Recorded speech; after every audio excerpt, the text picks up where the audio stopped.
আমাকে সংসদ থেকে সংশোধন করতে হবে, এর বাইরে না, রাস্তাঘাটে বলে লাভ নেই। আপনারা জানেন যে বাংলাদেশের 23তম রাষ্ট্রপতি নির্বাচন আগামী 20 তারিখ। গত এই মাসের 13 তারিখে আমরা মনোনয়নপত্র জমা দিয়েছি বিএনপির পক্ষ থেকে, এবং আজকে বাছাই পর্ব ছিল। আমাদের পক্ষ থেকে আমরা প্রার্থী ঘোষণা করেছিলাম আমাদের দলের অর্থাৎ বিএনপির মহাসচিব জনাব মির্জা ফখরুল ইসলাম আলমগীর।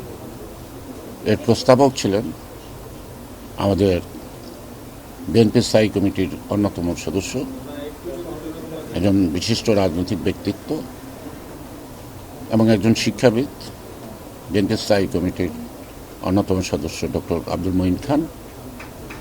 সমর্থনকারী হিসেবে ছিলাম আমি, এবং সেদিন উপস্থিত ছিলেন আমাদের চিফ হুইপ জনাব নুরুল ইসলাম মনি, হুইপ নুরুদ্দিন অপু সহ আরও বেশি নেতৃবৃন্দ ছিল। আজকে কম, কারণ আজকে তো শুধু বাছাই।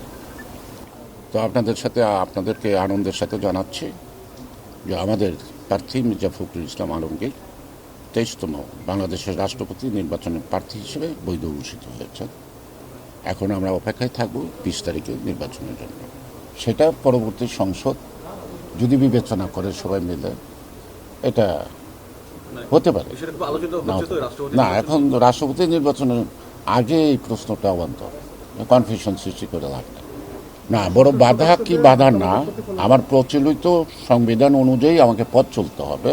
সেই সংবিধানে আমার যেখানে বাধা আছে সেই বাধা অতিক্রম করার জন্য আমাকে সংসদ থেকে সংশোধন করতে হবে, এর বাইরে না, রাস্তাঘাটে বলে লাভ নেই। দলের মহাসচিব নিয়ে কোনো চিন্তা ভাবনা হয়েছে কি? দলের মহাসচিব যদি নির্বাচন কমিশনের চিন্তা ভাবনা, এটা আমাদের গুলশান অফিসে আমাদের স্থায়ী কমিটির চিন্তা ভাবনা। আপনার দলীয়